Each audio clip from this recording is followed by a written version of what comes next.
자, 그럼 이제 공평한 조세 부담의 원칙에 대해서 알아보겠습니다. 제9장에서 가장 중요한 내용이 여기 로마자 3번의 내용입니다. 그래서 여기 로마자 3번이 가장 내용이 중요하기도 하고 가장 어렵기도 하기 때문에 여러분들이 조금 더 집중을 해 주셔야 돼요. 자, 내용 보시면요. 어떤 조세가 바람직한지를 판단하는 기준은 효율성과 공평성 두 가지가 있습니다. 그런데 효율성에 대해서는 우리가 뒤에서 초과 부담이라는 파트에서 별도로 공부를 하기 때문에 효율성은 뒤에 가서 다시 공부할 거고요. 우리 이번 챕터에서는 조세의 공평성에 대해서 알아볼 것인데, 자, 조세의 공평성이라고 하는 것은 조세의 부담을 우리 사회 구성원들이 어떻게 나누어지는 것이 공평한 것이냐에 대한 논의입니다. 여러분, 이 말씀을 드리기 전에 한 가지 예시를 하나 먼저 말씀드리고 수업을 들어갈게요. 자, 뭐냐면 친구들이 이렇게 만나서 식사를 했다라고 합시다. 자, 그래서 한 5명 정도 이렇게 모여서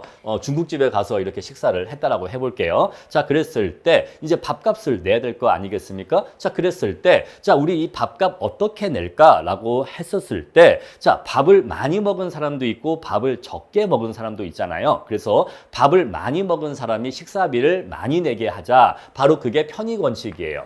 아시겠죠? 자, 많이 이용한 사람이, 많이 편익을 본 사람이 돈을 많이 내게 하자. 바로 이게 편익 원칙이고. 자, 두 번째는, 자, 우리 밥을 먹었는데 이거 밥값 어떻게 나누어 낼까를 얘기할 때, 자, 좀 능력이 있고, 좀 잘 나가고, 돈이 좀 많은 친구가 좀 더 많이 내고, 좀 능력이 부족한 친구가 좀 적게 내고, 이렇게 내자라고 하는 게 바로 능력 원칙이에요. 그래서 편익 원칙에서는 이 식사에서 밥을 많이 먹은 사람이 밥값을 많이 내죠. 능력 원칙에 따르면은 능력이 있는 사람이 밥값을 많이 내죠. 자, 그럼 이제 이 자리에서 여기 식사 대신에 이 자리에 공공 서비스를 한번 넣어 볼게요. 자, 우리 공공 서비스는 이렇게 G라고 할게요. 자, 정부가 세금을 걷어서 국민들에게 공공 서비스를 만들어서 공급을 했습니다. 그랬을 때 이 공공 서비스를 만들어내는 비용, 즉 조세를 어떻게 우리 사회 구성원들이 배분할 거냐 그랬을 때 편익 원칙에 의하면 이 공공 서비스를 많이 이용하는 사람이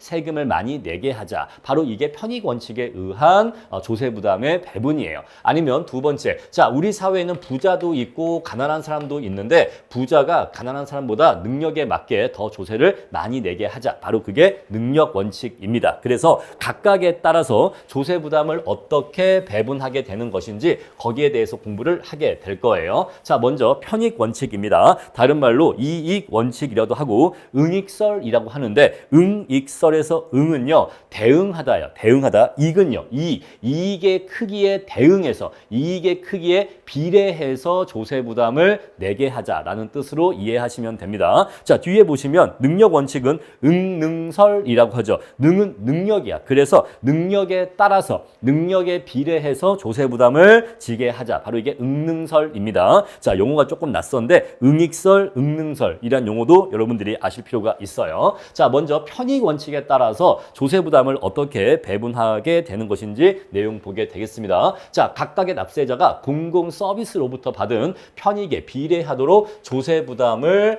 분배하는 것이 공평하다고 보는 견해입니다. 자, 이것은 우리가 앞에서 봤었던 자발적 교환 이론에서 발전한 내용입니다. 자, 일반 재화와 마찬가지로 공공 서비스도 납세자가 그러한 공공 서비스로부터 얻는 편익만큼의 대가를 지불해야 한다는 사고 방식이죠. 자, 우리 앞에서 린달과 보엔 모형에 의하면 공공재, 최적의 공공재 공급 모형이 MBA와 MBB의 합이 MC다라는 요 공식 기억하시죠? 자, 이게 뭐죠? A가 얻는 편익, 이게 뭐죠? B가 얻는 편익. 요 MC는 뭐죠? 공공재의 생산 비용. 그랬을 때, 자, A는 얼마만큼의 조세를 내죠? 바로 자신이 그 공공재로부터 편익을 얻는 것만큼. B는요, 자신이 그 공공재로부터 편익을 얻는 것만큼. 그래서 각각의 납세자들은 자신이 그 공공 서비스에서 얻는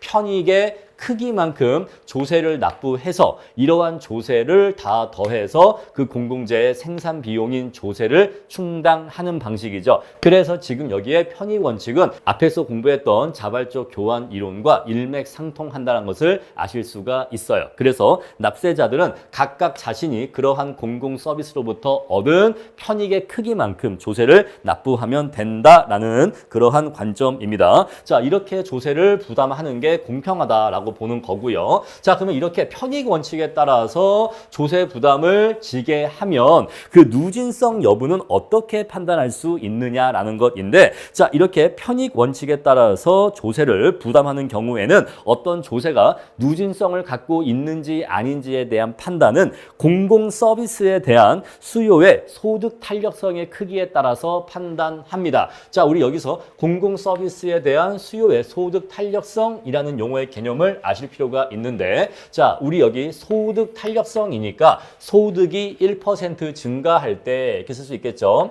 자, 소득이 1% 증가할 때 공공 서비스에 대한 수요는 얼마나 증가하느냐. 우리 이것을 자, 수요량 Z라고 할게요. 공공 서비스 그냥 G라고 할까요? 자, 공공 서비스니까 G라고 할게요. G. 그래서 공공 서비스에 대한 수요는 몇 %나 증가하느냐, 이렇게 쓸 수가 있겠죠. 자, 만약에 소득이 1% 상승할 때 공공 서비스에 대한 수요가 많이 증가한다라고 해볼게요. 자, 그러면 자, 어떤 납세자의 소득이 1% 상승했다라고 해볼게요. 그러면 이 사람은 공공 서비스에 대한 수요가 3%나 상승하게 될 겁니다. 그런데 우리가 앞에서 편익 원칙을 공부했지만 우리 편익 원칙에서는 자신이 공공 서비스에서 느끼는 편익의 크기만큼, 즉 다르게 얘기하면 자신이 공공 서비스를 원하는 만큼 조세액을 납부하게 되거든요. 그래서 자, 우리 이러한 원칙에 의한다면 공공 서비스에 대한 수요가 3%나 증가한다고 하는 것은 자신이 지불할 의사가 있는 조세액 또한 3%가 상승한다라고 얘기할 수가 있을까요? 네, 얘기할 수가 있어요. 자, 그래서 소득이 1% 상승할 때 조세가 3% 상승한다면 그러한 조세 구조는 누진세다라고 판단할 수가 있는 거죠. 요거 개념 이해하시겠죠? 자, 여기에서 여기 바로 공공 서비스에 대한 수요 증가가 조세액의 증가로 이어지는 이 연결고리를 이해하셔야 됩니다. 바로 이 연결고리가 편익 원칙인 거예요. 편익 원칙. 자신이 공공재를 원하는 만큼, 자신이 공공재를 좋아하는 것만큼 세금을 내게 하는 원칙이잖아요. 그래서 자, 네가 소득이 1% 증가하면 더욱더 넓은 공원, 더욱더 안전한 환경, 그래서 더 많은 경찰 서비스, 그리고 더 쾌적한 어떤 자연 환경, 이런 것들을 원한다면 더욱더 많은 공공 서비스를 원한다고 얘기할 수가 있겠죠. 상하수도도 더 좋아졌으면 좋겠고, 공원도 더 좋았으면 좋겠고, 도서관도 더 좋았으면 좋겠어. 이런 식으로 어떤 사람의 자신의 소득이 증가할수록 공공 서비스에 대한 수요가 증가할 텐데, 그것이 증가하는 속도가 소득 증가 속도보다 빠르다라고 한다면, 역시 공공 서비스에 대한 수요가 그렇게 빠르게 증가한다면 이것에 비례해서 이 사람이 내야 되는 또는 낼 의사가 있는 조세의 크기 역시 매우 빠르게 증가하게 되겠죠. 따라서 소득이 1% 상승할 때 조세 납부액은 3%가 상승하기 때문에, 자, 소득 증가 속도보다 여기 소득 증가 속도보다 조세 증가율이 더 빠르기 때문에 우리 이러한 조세 구조를 누진세라고 할 수가 있는 거예요. 자, 그럼 이제 마찬가지 원리에 의해서 이것이 1인 경우에는 비례세입니다. 자, 소득이 1% 상승할 때 조세가 똑같이 1% 상승하면 똑같죠? 똑같으니까 비례세고요. 만약에 자, 여기에 똑같이 소득이 1% 상승했는데 자, 공공 서비스에 대한 수요는 이것보다 작게 증가하는 경우에는 우리 이때는 역진세라고 할 수가 있을 겁니다. 자, 그럼 이제 이거는 암기사항이에요. 요건 이제 외워주셔야 됩니다. 자, 여러분들 이거 공부하실 때 맨 첫 번째 요거 이러한 경우에는 누진세다. 요거 이제 이해하셨으면 요건 이제 이해했죠. 요거 이제 이해했으면 나머지는 암기예요. 그래야지만 빠르게 공부를 할 수가 있습니다. 자, 그래서 원리는 이미 다 말씀드렸고 이렇게 해서 공공 서비스에 대한 수요의 소득 탄력성의 크기의 값에 의해서 이것이 1보다 크냐 작냐에 따라서 누진세 여부가 판단 분란된다라는 것입니다. 아시겠죠? 자, 그럼 이제 이러한 방식의 장점과 단점을 한번 보도록 할게요. 자, 장점은요. 자기가 공공재를 좋아하는 만큼 세금을 내게 하니까 납세자의 납세 협력을 이끌어내기가 쉽습니다. 야, 네가 그만큼 공공 서비스를 원한다며, 네가 더 큰 공원을 원한다며, 그럼 세금 더 내. 알았어. 내가 원해서 내가 공원을 더 많이 이용하고 싶어서 세금을 더 내는 거니까 납세 저항이 낮아서, 조세 저항이 낮아서 자발적 협조를 구하기가 쉬워요. 그런데 자, 이거는 어떠한 전제가 깔려 있냐면 우리 앞에서 공부한 린달과 보헨 모형도 마찬가지지만 사람들이 공공 서비스에 대한 자신의 진정한 선호를 시현한다는 가정하에 성립한 이론이죠. 그런데 실제 현실의 사람들은 자신의 공공재에 대한 선호의 크기와 자신의 선호의 크기와 자신이 납부해야 되는 조세액의 크기가 비례하게 되기 때문에 자신의 공공재 또는 공공 서비스에 대한 자신의 진정한 선호를 드러내려 하지 않는다라고 말씀을 드렸어요. 따라서 납세자들이 자신의 공공 서비스에 대한 진정한 선호를 드러내지 않으면 무임승차자의 문제가 발생할 수가 있죠. 자, 그리고 두 번째, 조세를 이런 식으로 사회 구성원들에게 부담시키는 방식은 각 사회 구성원들의 소득 수준을 고려하지 않은 거기 때문에 분배 측면에서는 전혀 개선 효과가 없다는 것이고요. 자, 세 번째, 이 방식을 채택하면 지출 구조의 특성에 따라서 각자가 받는 편익의 분배 양상이 달라지기 때문에 지출 구조의 특성에 따라서 조세 부담의 공평성이 영향받는다라고 나와 있는데 문장이 어렵죠. 결국 이런 거예요, 여러분. 자, 만약에 전철, 지하철이라고 하는 공공 서비스가 있다라고 해 보겠습니다. 자, 그랬을 때 고소득자가 있고 저소득자가 있어요. 그런데 고소득자는요, 지하철을 거의 이용하지 않아. 그죠? 자, 지하철을 거의 이용하지 않고 저소득자는 지하철을 많이 이용한다라고 해 보겠습니다. 자, 그러면 고소득자들은 지하철을 이용하지 않기 때문에 지하철에 대한 세금을 냈나 안 된다? 안 낸다. 세금을 내지 않거나 거의 적게 내겠죠. 그런데 저소득층은 지하철을 많이 이용하니까 편익원칙에 따라서 조세를 부과하면 여기에 관련된 세금을 많이 부담한다라는 것을 아실 수가 있겠죠. 따라서 부자인 고소득층은 지하철에 대한 세금을 전혀 부담하지 않고 저소득층만 지하철에 대한 세금을 부담하게 됩니다. 그래서 이러한 경우에는 자, 공급되는 공공 서비스가 고소득층이 주로 이용하는 공공 서비스냐, 저소득층이 주로 이용하는 공공 서비스냐에 따라서 이것에 대한 조세 부담을 누가 지을 것이냐에 대한 것이 달라진다. 이런 얘기예요. 아시겠죠? 자, 그래서 그런 얘기 정도로 이해하시고 넘어가시면 되겠습니다. 자, 그래서 편익원칙이 우리에게 주는 시사점은요, 정부가 공급하는 공공 서비스 중에서 전기와 수도와 같은 것들은 사용자의 성격을 갖고 있기 때문에 편익원칙에 의한 조세 부과가 가능하다는 거죠. 물론 엄밀하게는 수도나 전기세는 사실 세금은 아니지만 사실상 세금과 유사한 성격을 갖고 있죠. 그래서 수도와 전기의 경우에는 사용하는 만큼 요금을 내게 하고 있는데 이것은 바로 편익원칙에 의해서 요금을 부과하는 방식이다. 이렇게 이해하시면 되겠습니다. 자, 그리고 오늘날에는 점차 편익원칙에 의한 과세가 확대되는 경향을 보이고 있다 정도 내용 정리하시면 되겠습니다. 자, 밑에 내용 보니까 공공재 수요의 소득 탄력성과 가격 탄력성의 관계에 따라서 누진성 여부를 판단하는 내용 나와 있는데 역시 이것도 암기사항입니다. 자, 방금 나왔던 내용과 지금 나온 내용의 차이점이 뭐냐면 아까는요, 공공재 수요의 소득 탄력성 하나만 나왔어요. 아까는 공공재 수요의 소득 탄력성 하나만 나왔고 그래서 얘가 1보다 크냐 작냐를 갖고서 누진성 여부를 따진 겁니다. 아시겠죠? 자, 근데 이때는요, 자, 공공재 수요의 소득 탄력성과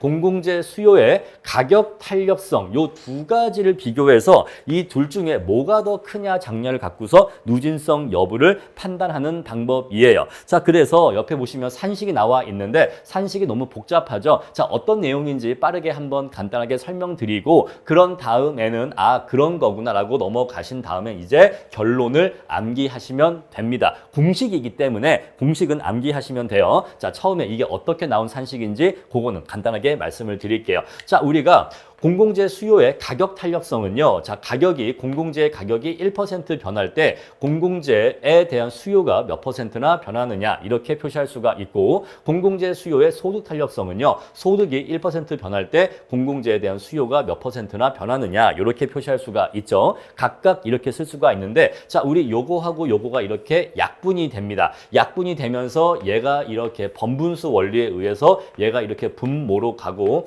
얘가 이렇게 분자로 가잖아요. 그래서 분모에는 소득의 변화율이 오고 자, 분자에는 공공재 가격의 변화율이 옵니다. 그런데 제가 앞에서 말씀드렸습니다만 공공재의 가격이라고 하는 것은 곧 조세액을 의미한다라고 말씀드렸어요. 공공재의 가격은 곧 조세액의 크기를 의미합니다. 자, 그래서 이 공공재의 가격 자리에 조세액이 세금이 대신 올 수가 있는 거예요. P 이꼬르 T니까 공공재의 가격은 조세액의 크기니까. 그래서 P가 T로 바뀌게 되면 결국 이 수식은 어떻게 의미가 정리되냐면 소득이 1% 변할 때 소득이 1% 변할 때 조세액은 몇 퍼센트나 몇 퍼센트죠? 자, 몇 퍼센트나 변화하느냐를 의미한다 이 얘기예요. 자, 그랬을 때 자, 우리가 이것이 만약에 1보다 크다라고 한다면 자, 양변에 얘를 곱해주면 얘가 이쪽으로 가게 되겠죠. 자, 그래서 T%가 있고 Y%가 이렇게 오게 되겠죠. 자, 이게 1보다 크다라고 하는 것은 얘가 1로 가게 되면 T%가 Y%보다 크다 이렇게 될 수가 있는데 이게 뭐죠? 소득 증가율. 이게 뭐죠? 조세 증가율. 근데 이거 우리 어디서 많이 보지 않았나요? 아까 우리 자 교재 266페이지에서 유진성 여부에서 공공재 수요의 소득 탄력성이 1보다 크면 조세 증가율이 소득 증가율보다 더 크기 때문에 이때는 누진세라고 했잖아요. 그래서 지금 267페이지에 나오는 요 산식 얘기가 사실은 옆에 있는 얘기와 의미적으로는 일맥상통하는 겁니다. 아시겠죠? 의미적으로는 일맥상통하는 거예요. 그래서 전혀 서로 다른 공식이 아닙니다. 같은 논리 선상에서 나오고 있는 내용이다. 이렇게 정리하시면 돼요.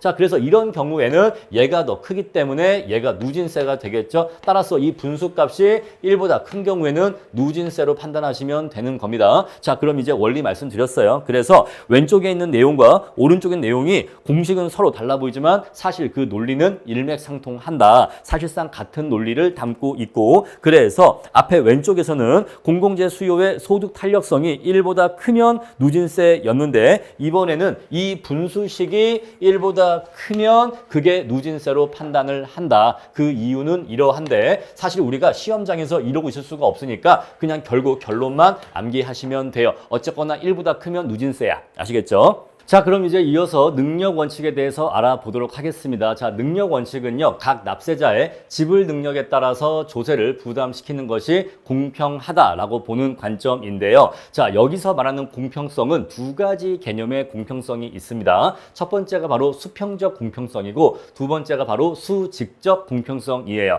자, 각각 하나씩 살펴볼 건데요. 자, 수평적 공평성은요, 동일한 능력이 있었던 사람이라면 동일한 크기의 조세를 부담해야 된다라는 것입니다. 그래서 동일한 능력의 크기에는 동일한 크기의 조세 부담을 부과하는 것이 공평하다라고 보는 것인데 자, 우리가 능력 이러니까 조금 잘 이렇게 와닿지가 않아요. 그래서 이것을 그냥 재산이라는 말로 바꾸어서 설명을 하겠습니다. 자, 이거를 설명할 때는 재산이라는 말로 설명하는 게 여러분들이 조금 더 직관적인 이해가 편하실 거예요. 자, 그래서 이 수평적 공평성을 펠드스타인한 교수는 뭐라고 얘기했냐면 이것은 납세 전에 동일한 효용을 누리던 두 납세자가 납세 후에도 동일한 효용을 유지하는 것을 의미한다. 자, 이것이 유지된다면 그것은 수평적 공평성이 달성되었다라고 볼 수 있다. 요 얘기예요. 자, 이게 뭔 소린가 하니 자, A라는 사람이 있고 B라는 사람이 있는데 각각의 재산이 100만큼 있었어요. 자, 그러면 두 사람의 재산이 똑같으니까 이 둘의 경제적인 능력은 똑같다고 볼 수 있을까요? 네, 똑같아요. 자, 이 둘의 능력은 똑같습니다. 자, 그런데 조세 부과 전에 이랬어요. 자, 그런데 이제 조세를 부과합니다. 자, 20만큼의 조세를 부과하고 나면은 두 사람의 재산이 이제 80으로 줄어들게 될 거예요. 자, 재산은 줄어들었지만 조세를 냈으니까 재산은 줄었지만 여전히 이 둘의 경제적인 능력은 똑같습니다. 그래서 자, 조세부가 전에 이 둘은 같은 크기의 능력을 갖고 있었는데 또는 같은 크기의 재산을 갖고 있었는데 조세부가 후에도 역시 이 둘은 동일한 크기의 능력을 갖고 있다 또는 동일한 크기의 재산을 갖고 있죠. 따라서 이러한 경우에는 이러한 조세는 수평적 공평성을 달성한 조세라고 얘기할 수가 있어요. 아시겠죠? 자, 이것이 성립하였을 때 이 조세는 수평적 공평성이 달성된 조세라고 말할 수 있습니다. 자, 그런데 자, 우리가 이론적으로는 어떤 개인의 경제적인 능력을 측정할 수 있다라고 가정하고 있지만 현실적으로는 어떤 사람의 경제적인 능력이나 그 사람이 거기에서 얻어지는 효용의 크기를 측정한다라고 하는 것은 사실상 불가능해요. 그래서 우리는 현실에서는 소득의 크기나 소비의 크기나 또는 재산의 크기 이런 것들을 이용해서 어떤 납세자의 경제적인 능력의 크기를 최대한 정확하게 측정하려고 노력하고 있다라는 것입니다. 자, 바로 이것이 수평적 공평성이고요. 자, 그 다음에 이제 수직적 공평성을 볼 건데요. 수직적 공평성은 서로 다른 능력이라면 서로 다른 크기의 조세를 부담하는 것이 공평하다라는 것인데 요건 조금 더 구체적으로 얘기를 하면 능력이 더 큰 사람이 능력이 작은 사람보다 더 큰 크기의 조세를 부담하는 것이 공평하다라고 보는 그러한 관점이에요. 자, 그래서 요 내용을 한번 예시를 통해서 설명을 드리면요. 자, 부자와 빈자의 재산이 100과 60으로 이렇게 각각 가지고 있었다라고 해볼게요. 자, 그런데 이제 조세를 내어서 자, 부자는요 100 중에서 40을 내서 60이 남았고 빈자는 60 중에서 20을 내고 40이 남았다라고 하겠습니다. 자, 그랬을 때 이러한 조세가 수직적 공평성을 달성했는지 여부를 알기 위해서는 자, 조세 부과 전과 조세 부과 후에 이 둘의 소득상의 격차 또는 재산상의 격차 또는 능력상의 격차가 완화되었을 때 자, 이 경제적인 능력의 격차가 이렇게 컸었는데 세금을 내고 난 후에 이 양자 사이의 격차가 이렇게 줄어들었냐, 격차가 줄어들었냐 이걸 보고서 수직적 공평성 여부를 판단할 수 있다라는 것입니다. 자, 여기 보시면요. 원래 부자와 빈자는 40만큼의 재산의 차이가 있었는데 이 40의 재산 차이는 부자의 재산을 기준으로 얘기를 하면 40%만큼의 격차가 있었다는 걸 얘기하죠. 그런데 지금 이 경우에는 이제 조세 납부 후에 60과 40이니까 이제 양자 사이에는 20만큼의 격차가 발생하는데 요 숫자의 절대 크기가 중요한 게 아니라 비율이 중요한데 요 20이 부자의 재산을 기준하면 3분의 1이기 때문에 약 33%의 격차가 발생하고 있다는 것을 알 수가 있죠. 따라서 조세 부과 전에 비해서 조세 부과 후에 양자 사이의 재산상의 능력상의 격차가 줄어들었기 때문에 이러한 조세는 수직적 공평성을 달성했다라고 얘기할 수가 있는 겁니다. 아시겠죠? 자, 수직적 공평성이란 위에 교과서 내용 보시면요. 자, 이는 납세 전에 상이한 능력을 가졌던 사람들이 납세 후에 그들 간의 경제적 격차가 완화되었을 때 수직적 공평성이 이루어진다라는 것이에요. 자, 이렇게 해서 이렇게 조세를 부과하는 경우에는 수직적 공평성을 달성한 사례라고 볼 수가 있다. 결국에는 수직적 공평성을 달성한다라고 하는 것은 누진세로 부과하는 것을 얘기합니다. 자, 누진세로 조세를 부과하게 되면 수직적 공평성은 달성되게 되어 있어요. 자, 지금 우리 요 사례에서도 양자 사이의 격차가 왜 감소했냐면 자, 부자는요 100 중에서 40을 세금을 냈기 때문에 세율이 40%이고요. 빈자는요 60 중에서 20을 냈으니까 세율이 33%거든요. 따라서 부자에게 더 높은 세율을 부과했기 때문에 우리 이러한 조세가 누진세라는 걸 알 수가 있어요. 그래서 누진세를 부과하게 되면은 조세 납부 후에는 부자와 빈자 사이에 경제적 능력의 격차가 줄어든다는 걸 알 수가 있고 따라서 누진세는 수직적 공평성을 달성하게 해주는 조세다라는 것을 아실 수가 있을 겁니다. 자, 이렇게 해서 수평적 공평성과 수직적 공평성 두 가지 개념에 대해서 말씀을 드렸어요. 자, 그럼 이제 우리가 수직적 공평성에 따라서 누진세를 부과해야 된다는 건 알겠어. 자, 누진세를 부과해야지만 수직적 공평성이 달성된다는 건 알겠는데 이제 문제가 뭐냐면 그렇다면 조세가 어느 정도나 누진적이어야 하는가에 대해서는 학자들이 일치된 견해를 제시하지 못하고 있어요. 그래서 어느 정도 누진성을 가져야 되는가에 대해서 의견이 분분한데 여기에 대해서 대표적인 이론이 존 스튜어트 밀의 균등 희생 원칙이라는 것이 있다는 거죠. 그래서 이것과 관련된 이론으로서 균등 희생 원칙을 보겠다라는 것입니다. 자, 이 이론은요, 밀이라는 사람이 유기체적 국가관 하에서 우리 앞에서 공부했었는데 유기체적 국가관은 개인은 국가사회의 한 일부, 부분에 지나지 않는다고 보죠. 따라서 국가의 목적을 위해서 개인이 희생하고 헌신해야 된다라는 관념을 유기체적 국가관이라고 하는데 자, 그러한 사상에 입각해서 조세를 국민의 의무이자 희생으로 보면서 조세 납부에 따른 개인의 희생의 크기가 균등할 때 그러한 조세 부담은 공평하다라고 자신의 저서에 적어놨습니다. 그런데 이렇게만 적어놓고 책이 끝나 있으니까 대체 개인의 희생의 크기가 균등하다라고 하는 게 대체 이게 어떠한 의미야에 대해서는 설왕설래했다는 거죠. 대체 어떻게 조세를 부과해야지만 각 개인의 희생의 크기가 균등해질 수가 있을까에 대해서 후대의 학자들이 연구를 해보니까 자, 균등 희생의 개념은 균등 절대 희생, 두 번째 균등 비례 희생, 세 번째 균등 한계 희생의 요 세 가지 개념으로서 각각 고찰할 수 있겠다라는 것이에요. 자, 정리하면 자, 우리가 방금 앞에서 뭘 공부했냐면 수직적 공평성 공부했습니다. 자, 수직적 공평성을 달성하려면 누진세를 부과해야 되는 건 알겠는데 어느 정도 누진적이어야 하는지 어느 정도 누진적이 올바른 것인지를 그 기준을 우리가 제시하지 못한다는 거죠. 그래서 이것과 관련된 이론으로서 존 스튜어트 밀의 균등 희생 원칙이라는 것이 있는데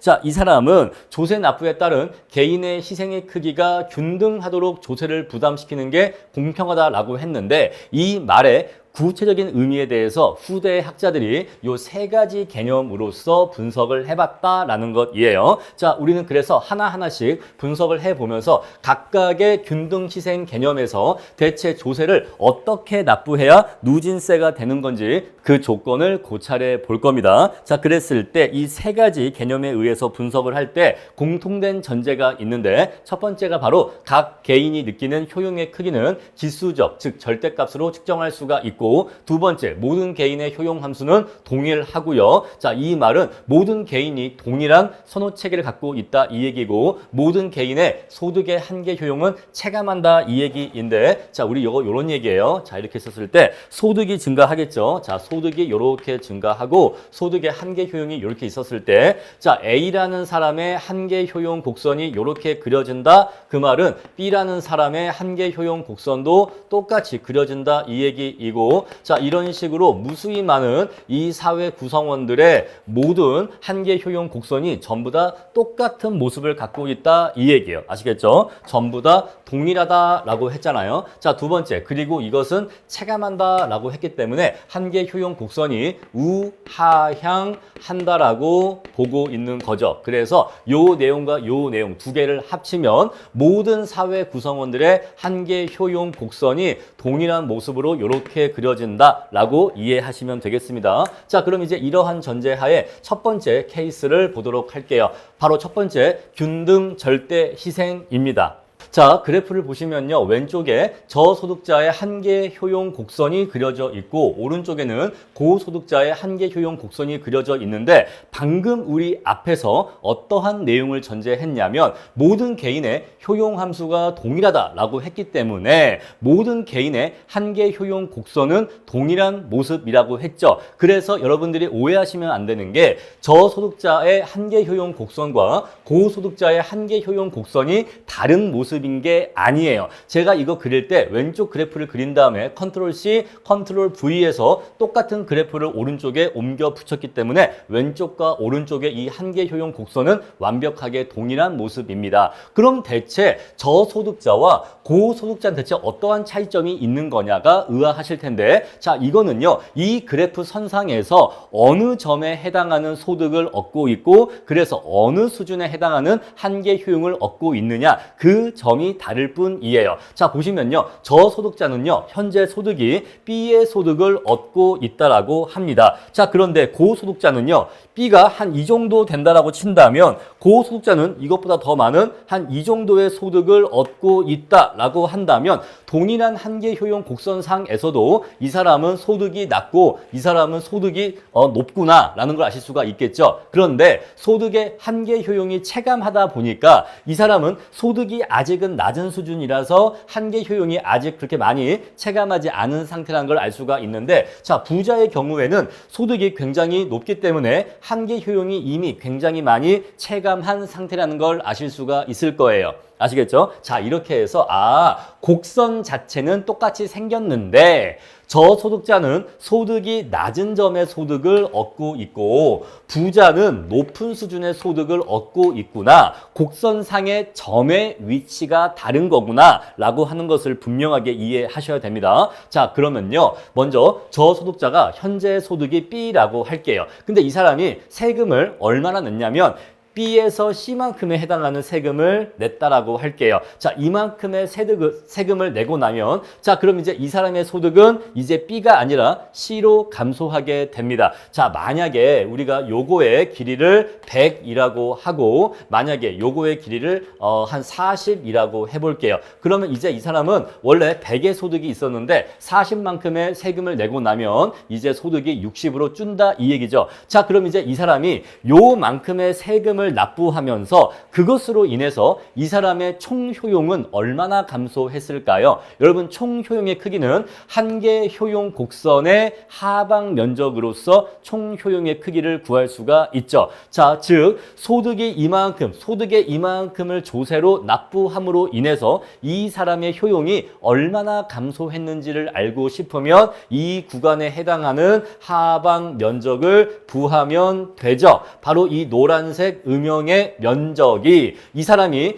요거만큼의 소득을 납부함으로 인해서 이 사람의 효용이 얼마나 감소했는지 효용 감소분의 크기를 보여줍니다. 바로 A의 조세 납부로 인한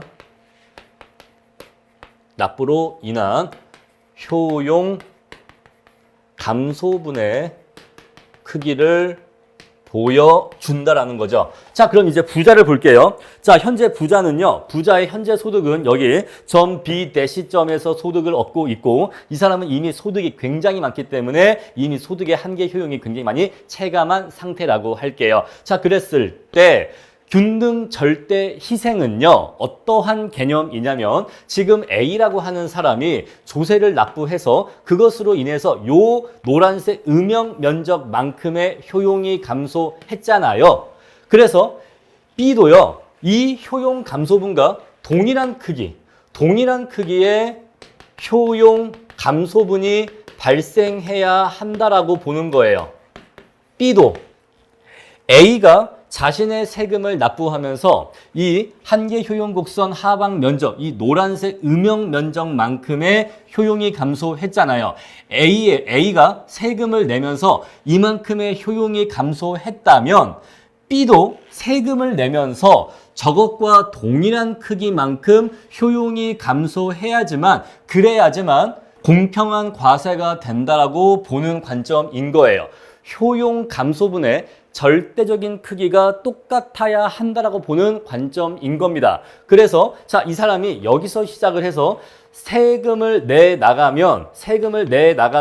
보면 이런 식으로 세금액이 증가함에 따라 점차 그것으로 인해서 효용의 감소분도 커지게 되겠죠. 그랬을 때 이 면적만큼이 나오려면 대체 세금을 얼마나 내야 되는가 가보니까 여기까지 세금을 내면 요만큼의 세금을 내면 요렇게 하방 면적이 그려지게 되는데 바로 이 하방 면적의 넓이가 이쪽에 노란색 하방 면적의 넓이와 똑같이 나온다면 자, 조세 납부로 인한 A씨의 효용 감소분의 크기와 조세 납부로 인한 B씨의 효용 감소분의 크기가 절대적인 크기가 똑같다는 거죠. 바로 이게 균등 절대 희생입니다. 교과서 보시면요. 과세로 인한 희생의 절대적인 크기가 똑같을 때, 즉 효용 감소분의 크기라고 이해하시면 돼요. 여기서 희생의 의미는 효용 감소분의 크기인데 이것의 크기가 절대적으로 그 크기가 똑같을 때 조세 부담이 공평하다고 보는 것입니다.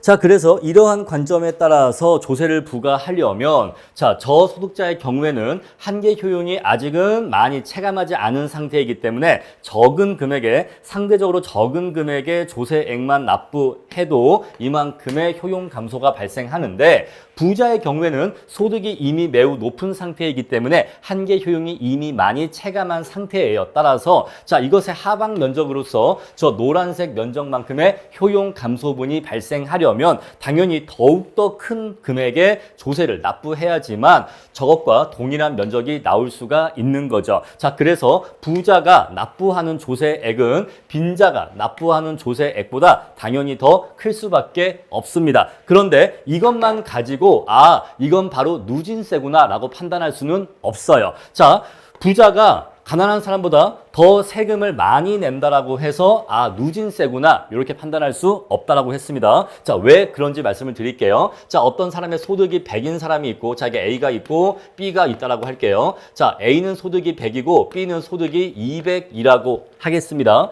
자, 그랬을 때 A가 이 중에서 자, 10만큼을 세금을 낸다라고 할게요. 자, 소득이 100인데 이 중에서 10만큼을 세금을 낸다라고 하면 이 사람은 10%만큼의 세율을 부담하게 됩니다. 자, 그런데 B는요. 자, 재산 소득이 200인데 그런데 이 중에서 15만큼을 세금을 낸다라고 할게요. 그러면 B의 세율은 평균 세율은 7.5%가 됩니다. 그래서 여러분들이 누진세를 이해하실 때 오해하시면 안 되는 게 뭐냐면 부자가 가난한 사람보다 납부하는 조세액이 더 크다라고 해서 이러한 세금이 누진세가 되는 게 아니라는 거죠. 누진세가 되려면 부자가 부담하는 평균 세율이 더 높아야 되는 겁니다. 아시겠죠? 자, 그래서 세율이 더 높아야 돼요. 지금 이 경우에는 부자가 가난한 사람보다 세금액은 더 많은 세금을 내지만 그렇지만 오히려 세율은 A가 더 높거든요. 따라서 이러한 경우에는 누진세라고 말할 수가 없어요.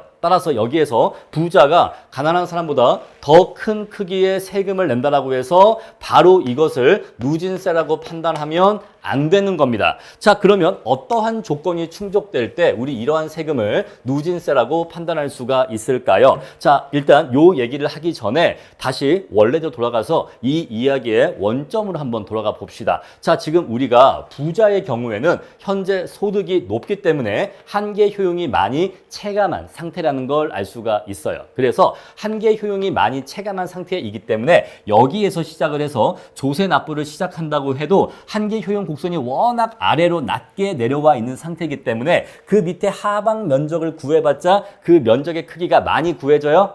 별로 많이 구해지지를 않아. 그래서 부자가 조세를 많이 납부하게 되는 거죠. 자, 그럼 그랬을 때 부자의 한계 효용이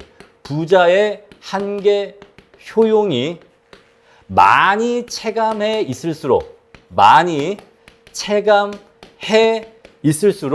부자의 조세 납부액은 더욱더 커지겠습니까? 네, 그럴 거예요. 그럴 겁니다. 그러면 부자의 조세액은 더욱더 커질 거예요. 그 말은 부자의 소득이 높아서 이 한계 효용 곡선이 수평축에 가깝게 이렇게 많이 내려와 있을수록 요 밑에 하방 면적을 구해봤자 이게 얼마 안 된단 말이에요. 이게 얼마 안 되다 보니까 많이 가야 돼. 많이 가야지만 이 노란색 크기의 면적이 나올 수 있다는 겁니다. 그러다 보니까 자연스럽게 조세액이 많이 나오게 된다는 거예요. 그래서 자, 부자가 매우 높은 세금을 부담하려면, 즉 누진세를 부담하려면 한계 효용이 많이 체감해 있어야 돼. 그래야지만 이 곡선이 아래로 많이 내려와 있기 때문에 조세를 많이 내야지만 간신히 요 면적을 채울 수 있단 말이에요. 그래서 한계 효용이 많이 체감해 있어야지만 조세 부담이 증가해서 누진세가 될 수 있다는 건데, 그랬을 때 대체 한계 효용이 얼마나 많이 체감해 있어야 되는 건데, 바로 한계 효용의 소득 탄력성이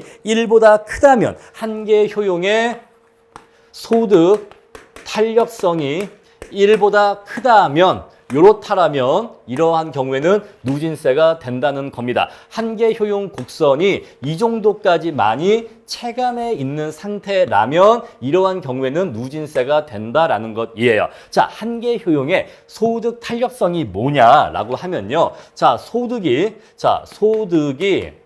1% 변화할 때 한계 효용은 몇 %나 변화하느냐라는 것인데, 자, 이것은 곧 소득이 1% 상승할 때 한계 효용은 몇 %나 체감하느냐를 의미하는 거예요. 자, 우리 한계 효용 곡선이 이렇게 체감하기 때문에 소득이 증가하게 되면 한계 효용은 체감합니다. 그래서 소득이 1% 증가할 때 한계 효용은 몇 %나 체감하느냐 이 얘기인데, 이 정도가 1을 넘어서면, 즉 탄력적이면 소득이 증가할 때 한계 효용은 더 빠르게 체감합니다.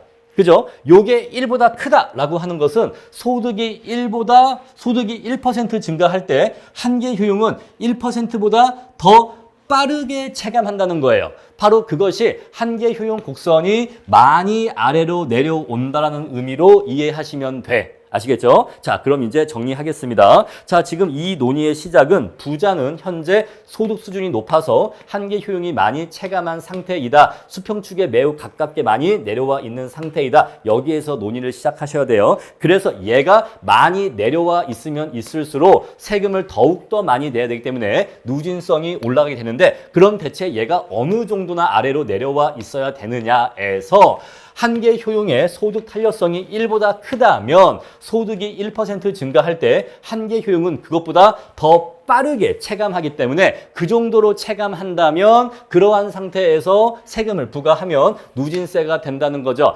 균등 절대 시생에 의해서 세금을 부과한다면 그러한 세금은 누진세가 된다는 겁니다. 요거 개념 이해하시겠죠? 자, 첫 번째 내용이기 때문에 첫 번째 좀 설명이 길었습니다. 그럼 이제 이하 내용은 빠르게 이해하실 수가 있는 거예요. 자, 그래서 이제 밑에 공식이 나오죠. 이제는 공식을 암기해 주셔야 됩니다. 자, 한계 효용의 소득 탄력성이 1보다 크면, 자, 소득이 증가할 때 이 한계 효용 곡선이 매우 빠르게 체감하기 때문에 그러한 상태에서 균등 절대 시생에 의해서 조세를 부과하면 요 면적만큼 너도 효용이 감소해야지, 이렇게 세금을 부과하면 그러한 세금은 누진세가 된다는 거예요. 근데 만약에 한계 효용의 소득 탄력성이 1이라면 그때는 비례세가 된다는 거고, 1보다 작다면 그때는 역진세가 된다는 겁니다. 여러분, 역진세 당연히 반대 논리로 이해하시면 되겠죠. 자, 한계 효용의 소득 탄력성이 1보다 작다. 그 말은 소득이 1% 증가해도 한계 효용이 별로 체감하지 않는다 이 얘기예요. 그죠? 이게 1도 안 된다 이 얘기는 소득이 증가해도 한계 효용이 매우 느리게 체감한다 이 얘기입니다. 매우 느리게 체감하면 한계 효용 곡선이 수평축에서 위에 많이 떠 있게 되겠죠. 그래 버리면 조세를 얼마 내지 않아도 동일한 크기의 하방 면적이 얻어질 수 있을 텐데, 그래 버리면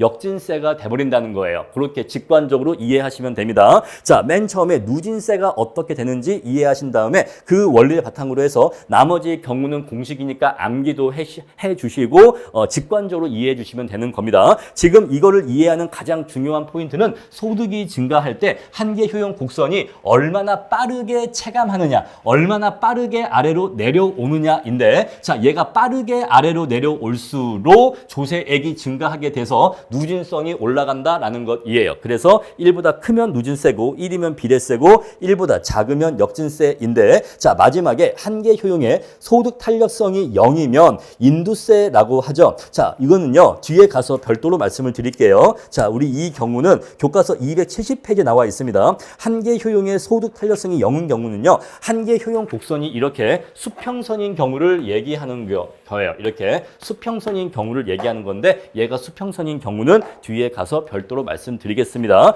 그럼 다시 돌아와서 이 내용이 이해가 되실 거예요. 자, 이렇게 해서 균등 절대 시생에 대해서 말씀드린 겁니다. 자, 균등 절대 시생은요, 균등해야 된다. 뭐가 균등해야 된다? 조세 납부로 인한 두 사람의 효용 감소분의 크기가 절대적으로 균등해야 된다라고 보는 관점이에요. 그래서 이렇게 조세를 부과하는 경우에는 한계 효용의 소득 탄력성의 크기에 따라서 누진세 여부가 결정된다라는 것입니다. 자, 마지막으로 한마디만 더 할게요. 균등 절대 희생은 예의 하방 면적과 예의 하방 면적의 넓이가 똑같도록 효용 감소분의 크기가 똑같도록 조세를 부과하는 것이 공평하다라고 보는 그러한 관점이다라는 것입니다. 잠깐 지울게요.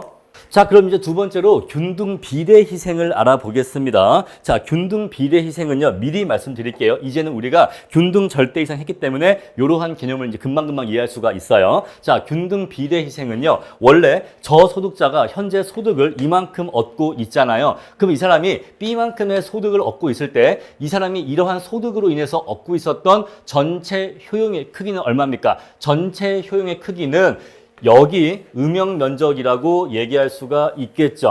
전체 요 크기라고 얘기할 수가 있겠죠. 자, 얘를 A라고 할게요. 자, 이 전체 한계 효용 곡선 하방 면적을 A라고 할게요. 그런데 조세를 요만큼을 냈다라고 해요. 그러면 이것으로 인해서 효용이 요만큼이 감소하겠죠. 우리 요거를 B라고 할게요. 자, 그래서 균등 비례 희생은 이 비율이 같아야 한다는 건데 어떤 비율이냐면, 자, 원래 납세자가 납세 전에 누리고 있었던 전체 효용의 크기 중에서 납세로 인해서 감소하는 효용의 크기, 이해하시겠죠? 납세 전에 납세자가 누리고 있던 전체 효용의 크기 중에서 납세로 인해서 감소하는 효용의 크기, 이 양자의 비율이 같도록 조세를 부과하는 게 공평하다고 보는 관점이에요. 자, 부자의 경우에는요, 현재 B 대시만큼의 소득을 얻고 있습니다. 그러면 이 사람은 이만큼의 소득을 얻고 있어서 누리고 있는 총 효용의 크기는요, 요 면적이라고 얘기할 수가 있겠죠. 요 면적이라고, 얘를 C라고 할게요. 자, 그리고 조세를 요만큼 납부한다고 할게요. 일단은 조세를 이만큼 납부한다고 할게요. 그러면 요 음영 면적만큼의 효용이 감소할 텐데 우리 얘를 D라고 할게요. 자, 그럼 얘는 이제요, C분의, 다시 아래다가 줄 맞춰서 2줄이네요. 자, C분의 D만큼의 비율이 발생하게 돼요. 원래 이 사람은 C만큼의 효용을 누리고 있었는데 그중에서 D만큼의 조세 납부로 인해서 효용 감소가 발생하는 겁니다. 그래서 요 비율과 저소득자의 요 비율과 고소득자의 요 비율이 같아지도록 조세를 부과할 때 이렇게 조세를 부과하는 게 공평한 거야 라고 보는 관점이에요. 아시겠죠? 자, 그래서 이러한 관점에 따라서 조세를 부과할 때 누진성 여부는 어떻게 판단하느냐? 마찬가지입니다. 앞에 거랑 큰 차이는 없어요. 자, 지금 우리가 부자가 빈자보다 지금 현재 제가 그려놓은 이 그래프가 이 비율이 같게 그려놓은 거라고 전제할게요. 또 그렇게 그린 겁니다. 최대한 그렇게 그린 거예요. 자, 요것과 요것의 비율과 요것과 요것의 비율이 지금 같게 그려놨다라고 전제하고, 지금 보시면은 빈자가 내는 세금의 크기보다 부자가 내는 세금의 크기가 더 큰데 이 이유가 뭐죠? 아까 앞에서 말씀드렸던 한계 효용이 체감하기 때문이에요. 한계 효용이 체감한데 부자의 현재 소득은 높기 때문에 한계 효용이 많이 체감해 있는 상태란 말입니다. 따라서 이렇게 조세를 부과할 때에도 누진세가 되냐 안 되냐라고 하는 것은 똑같이 한계 효용의 소득 탄력성의 크기가 결정합니다. 그 원리는 대충 그렇겠구나라고 느낌이 오시죠? 왜? 아까랑 같은 논리니까. 그런데 세부적인 공식은 약간 차이점이 있어요. 아무래도 아까랑은 조세를 부과하는 방식이 약간 다르죠. 개념이 다르죠. 아까 앞에서는 균등 절대 희생에서는 이 음영의 면적과 얘의 면적이 같아지도록 조세를 부과하는 거고, 지금은 자, 이 중에서 얘의 비율과 얘 비율이 같아지도록 조세를 부과하니까 앞에 내용과 논리적으로는 유사한데 완벽하게 똑같은 상황은 아니라는 걸 아실 수가 있겠죠. 그래서 이때에는요, 공식이 약간 달라져요. 한계 효용의 소득 탄력성이 1보다 같거나 크면 누진세야. 아까는요, 이것이 1인 경우에는 비례세였는데 이때는 1보다 같거나 크면 누진세입니다. 아시겠죠? 요거 암기해 주시고, 1보다 같거나 크면 누진세고, 그러니까 1인 경우에도 누진세가 된다는 거예요. 자, 두 번째, 한계 효용의 소득 탄력성이 1보다 작은 경우에는 판단할 수가 없습니다. 불분명해요. 요거는 그렇게 암기를 해주시는 게 좋아요. 다음에 세 번째, 한계 효용 곡선이 우하향하는 직선인 경우. 자, 지금 우리가 한계 효용이 이렇게 매끄럽게 내려오는 곡선이다 라고 했는데 그냥 이렇게 쭉 내려오는 우하향하는 직선이었을 때에는 그때는 무조건 누진세가 된다는 거예요. 자, 이렇게 한계 효용 곡선이 우하향 직선일 때 균등 비례 희생 원칙에 따라서 이것과 이것의 비율, 이것과 이것의 비율을 같게 조세를 부과하면 그러한 조세는 무조건 누진세가 될 수밖에 없다는 겁니다. 이해하시겠죠? 자, 그래서 균등 비례 희생부터는 그러하니까 그러한 원리에 의해서 이러한 공식이 나왔다라고 말씀드리고 이제 이거를 암기하라고 말씀을 해드립니다. 자, 이렇게 하는 게 공부는 제일 편해요. 자, 그래서 이제 내용을 정리하면 균등 비례 희생도 앞에서 본 균등 절대 희생과 마찬가지로 한계 효용이 체감하기 때문에 한계 효용의 소득 탄력성의 크기가 누진세 여부를 판단할 때 매우 중요한데 동일한 논리에 의해서 조세를 부과하는 것은 아니기 때문에 앞에서 봤었던 공식과 약간의 차이점이 생긴다. 그래서 균등 비례 희생은 이러이러하다라고 여러분들이 암기를 해 주셔야 되고 자, 한계 효용 곡선이 우하향하는 직선인 경우에는 무조건 누진세가 된다. 자, 이렇게 우하향하는 직선일 때 균등 비례 희생대로 조세를 부과하면 그러한 조세는 무조건 누진세가 된다라고 결과만 암기해 주시면 됩니다. 아시겠죠? 계산 문제가 나오지 않고 이렇게 결론만 묻는 암기성 문제가 나오기 때문에 공식 외워주시고 암기만 해주시면 돼요. 하지만 왜 이렇게 되는지에 대해서 최소한의 원리를 설명드린 겁니다. 자, 그럼 이제 두 번째까지 설명드렸고 자, 그럼 이제 마지막 세 번째 균등 한계 희생 보도록 하겠습니다. 자, 균등 한계 희생은 내용이 제일 간단해요. 자, 보시면요. 현재 저소득자가 소득이 B였는데 자, 이만큼의 조세를 냈다라고 해볼게요. 요만큼의 조세를 냈더니 그럼 이제 이 마지막 조세 1원을 냈었을 때 이 사람이 느끼는 한계 효용의 크기는 S입니다. S점의 높이입니다. 요거 이해하시죠? 자, 균등 한계 희생은요. 어떠한 개념이냐면 교과서 보시면 마지막 조세 1원을 납부할 때의 소득의 한계 효용이 균등하도록 조세를 부과하는 게 공평하다고 보는 관점을 말해요. 그래서 지금 저소득자의 경우에는 마지막 조세 1원을 마지막 조세 1원을 납부했었을 때 그 사람의 소득은 이제 T1이 되면서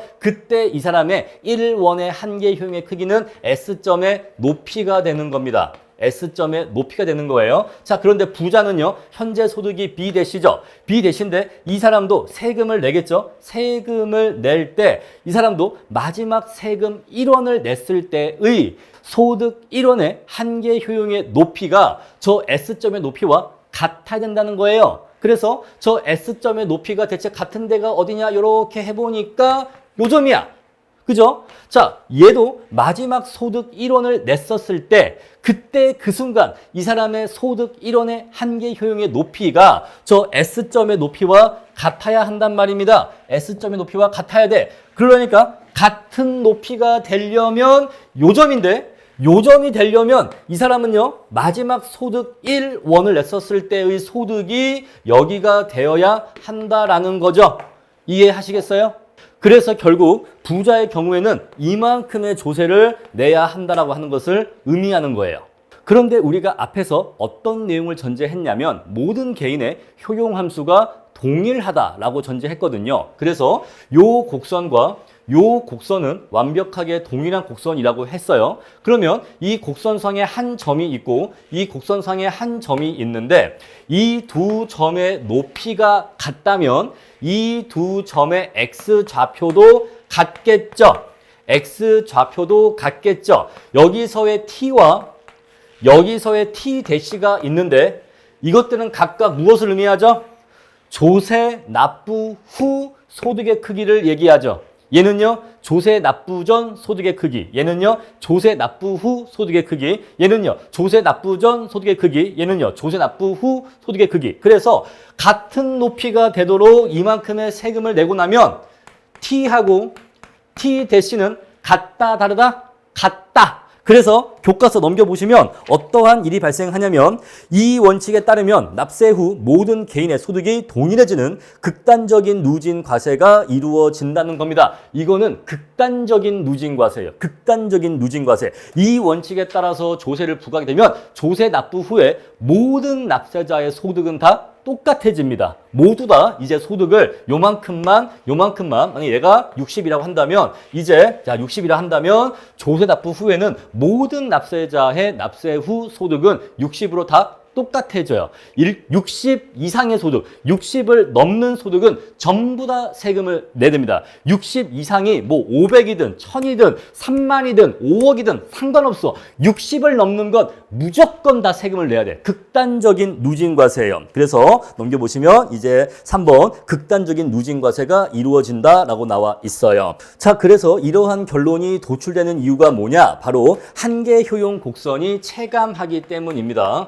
한계 효용 곡선이 체감하기 때문에 이러한 결론이 도출되는 건데 따라서 이렇게 균등 한계 희생 제도 하에서는 어떠한 경우에 누진세가 되냐면 한계 효용 곡선이 체감하기만 하면 누진세예요. 체감하기만 하면 누진세. 아까처럼 한계 효용의 소득 탄력성의 크기가 1보다 크냐 작냐? 이딴 거 안 따져요. 체감하기만 하면 아래로 내려가기만 하면 무조건 누진세야. 아시겠죠? 무조건 누진세. 그래서 자 한계 효용의 크기가 1보다 크냐 작냐 이런 거 안 따지고 체감하기만 하면 아래로 내려가기만 하면 무조건 누진세가 되어버리는 겁니다. 이렇게 기억해 주시고요. 자 MU가 일정한 경우 자 얘가 일정한 경우가 있는데 역시 이것도 뒤에서 270페이지에서 별도로 한꺼번에 설명드릴 거예요. 자 일단 이 경우에는 체감하기만 하면 무조건 누진세가 된다라는 것이에요. 그런데 넘겨보니까 4번에 그런 말이 있어요. 균등 한계 희생서에 따르면 조세 납부로 인한 사회 전체의 효용 상실이 극소화된대요. 자, 이게 뭔 소리냐 하면요. 자, 요거 이해하실 필요가 있는데 만약에 요 높이가 10이라고 할게요. 10. 요 높이가 10이라고 할게요. 자, 그래서 지금 현재 어떠한 상태냐면 MUA의 크기와 MUB의 크기가 지금 같은 상태죠. 10, 10으로 같은 상태야. 근데 만약에 부등식이 요렇다라고 해볼게요. 요렇다. 그럼 얘가 12고 얘가 12라고 할게요.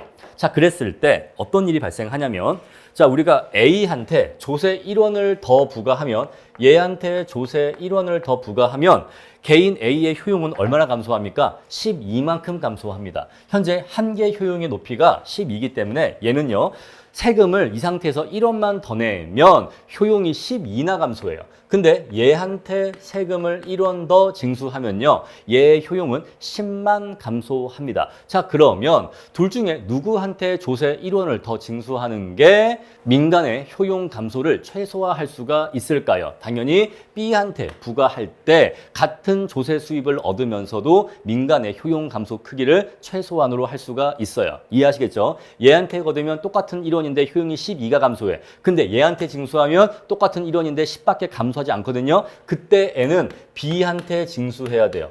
B한테 징수해야 됩니다. 자, 그때는 B한테 징수한다. 이 얘기는 이때는 A는 자, 다시 쓸게요. 자, A는 조세 부담을 경감시켜 줘야 돼. 자, A가 있고 B가 있는데 A의 세금은 줄여주고요. B의 세금은 늘려주면요. 동일한 조세 수입을 얻으면서도 민간의 효용 감소는 줄일 수가 있어요. 요거 이해하시겠죠? 여러분 이게 약간 어떤 논리냐면 우리가 그런 거 있잖아요. 소비자가 자신의 예산 제약 하에서 효용을 극대화할 때 자, X제 1원당 한계 효용이 있고 Y제 1원당 한계 효용이 있잖아요. 우리 이랬을 때 뭐 이렇게 했었을 때 만약에 요 경우 볼게요. 요 경우. 자, 이 경우를 한다면 우리 이 경우에 소득이 더 증가할 필요는 없잖아요. 동일한 소득을 지출할 때 동일한 금액을 지출할 때 X제에 대한 소비액을 1원 늘리고 대신 Y제에 대한 소비액을 1원 줄이면 우리가 동일한 금액을 소비하면서도 소비자의 효용을 더 높일 수 있잖아요. 이거랑 지금 같은 얘기하고 있는 거예요. 그래서 자, 우리가 동일한 크기의 조세 조세액을 징수할 때 이러한 경우에는 A한테는 조세액을 줄이고 그거 대신에 그거만큼을 B한테서 징수하면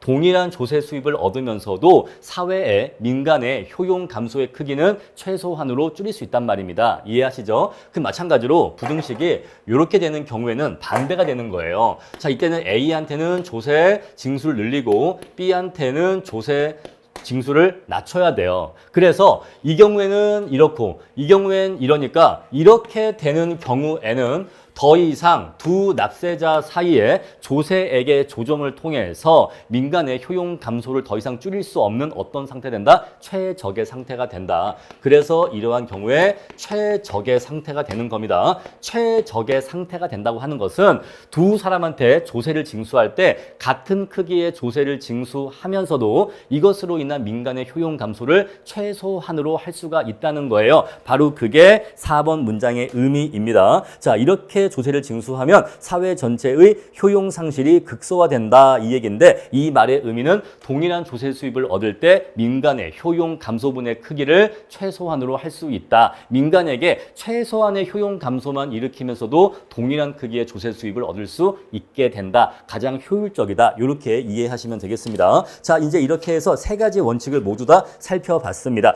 균등 절대 희생은 이 하방 음영 면적의 사이즈가 같도록 조세를 부과하는 방식이고, 두 번째 균등 비례 희생은 전체 효용 중에서 조세 납부로 인해서 감소하는 효용의 비율, 전체 효용 중에서 조세 납부로 인해서 감소하는 효용의 비율이 같도록 조세 부과하는 거고, 균등 한계 희생은 조세 납부로 인해서 마지막 조세 1원을 부과할 때의 한계 효용의 크기가 같아지도록 조세를 부과하는 방식인데, 이 마지막 균등 한계 희생은 극단적인 누진세가 된다고 했어요. 요 T- 이상의 소득은 무조건 전부 다 조세로 납부해야 되는 그러한 결과가 도출된다고 했습니다. 극단적인 누진세라고 했고, 자, 균등 한계 희생의 경우에는 MU가 체감하기만 하면, 얘가 아래로 내려오기만 하면 무조건 누진세가 된다라고 했어요. 자, 이렇게 해서 세 가지 내용 모두 다 말씀드렸고, 자, 그럼 이제 보충 설명에 한계 효용이 일정할 때를 보겠습니다. 자, 한계 효용이 일정하다고 하는 것은 한계 효용 곡선이 수평선이라는 걸 얘기합니다.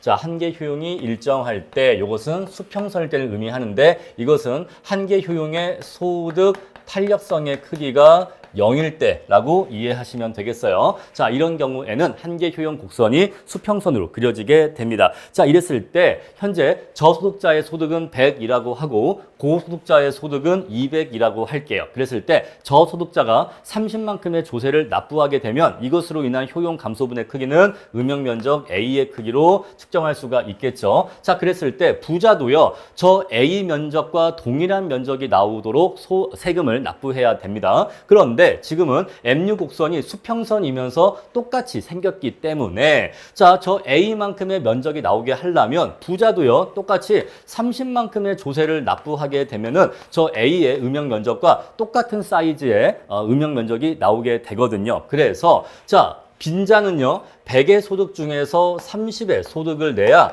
A의 면적이 나오고, 부자는요 200의 소득 중에서 30을 내도 똑같이 A의 면적이 나오게 됩니다. 자, 얘는 세율이 30%고 얘는 세율이 15%이기 때문에 오히려 부자의 경우에 세율이 더 낮다는 걸 아실 수가 있겠죠. 따라서 이러한 경우에는 역진세가 됩니다. 자, 그래서 한계 효용 곡선이 수평선으로 주어진 경우에 균등 절대 희생에 따라서 조세를 부과하는 경우에는 역진세가 되는 거예요. 자, 그래서 다시 돌아가시면 교과서에 268페이지 맨 밑에 보시면 균등 절대 희생 그래갖고 한계 효용의 소득 탄력성이 0일 때라고 나와 있는데, 바로 그 0일 때가 수평선일 때 그 얘기인데, 자, 우리 그때 인두세라고 하는데, 인두세라고 하는 거는요, 모든 사람들한테 머리 한 개당 일정 금액의 세금을 부과하는 걸 인두세라고 해요. 자, 과거에 있었던 세금 또는 뭐 이론적으로 이런 세금이 있다 정도 보시면 되는데, 자, 인두세는 한 사람당 일정한 금액씩 부과하는 세금을 인두세라고 합니다. 자, 지금 보시면 이것이 일종의 인두세라는 걸 아실 수가 있어요. 왜냐하면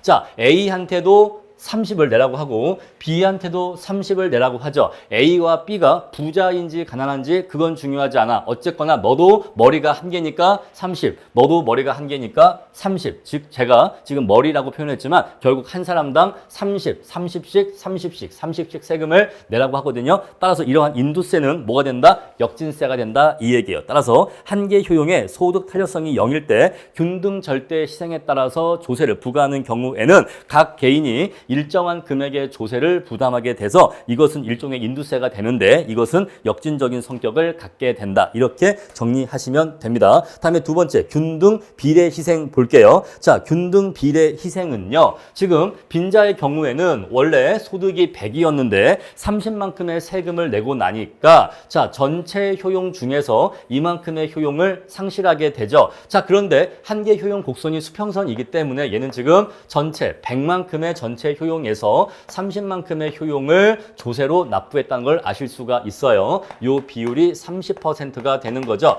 자, 그럼 이제 이 비율이 동일하게 부자도 세금을 내야 됩니다. 30%의 세금을 내야 되는 거죠. 근데 이 사람은 소득이 200이었으니까 30%의 세금을 내려면 이만큼의 이 비율로 효용이 감소하려면 60만큼의 조세를 납부해야 됩니다. 자, 60만큼의 조세를 납부해야 되니까 200에서 140으로 60만큼의 조세를 납부하면 되겠죠. 자, 그래서 자, 재산이 100일 때 30만큼, 재산이 200일 때 60만큼. 근데 재산이 200일 때 60만큼은 결국 재산이 100일 때 30만큼과 같은 비율이에요. 그래서 빈자가 부담하는 세율과 고소득자가 부담하는 세율이 같은 세율을 부담하죠. 그래서 이것은 비례세가 되는 겁니다. 이해하시겠습니까? 자, 그래서 한계 효용 곡선이 수평선일 때에는 균등 비례 시세 원칙에 따라서 조세를 부과하면 이러한 조세는 비례세가 된다라는 것이에요. 아시겠죠? 비례세가 된다. 자, 그럼 이제 세 번째 균등 한계 희생인데 자, 균등 한계 희생은 마지막 조세 1원을 납부할 때의 한계 효용의 크기가 같아지도록 조세를 부담해야 되는데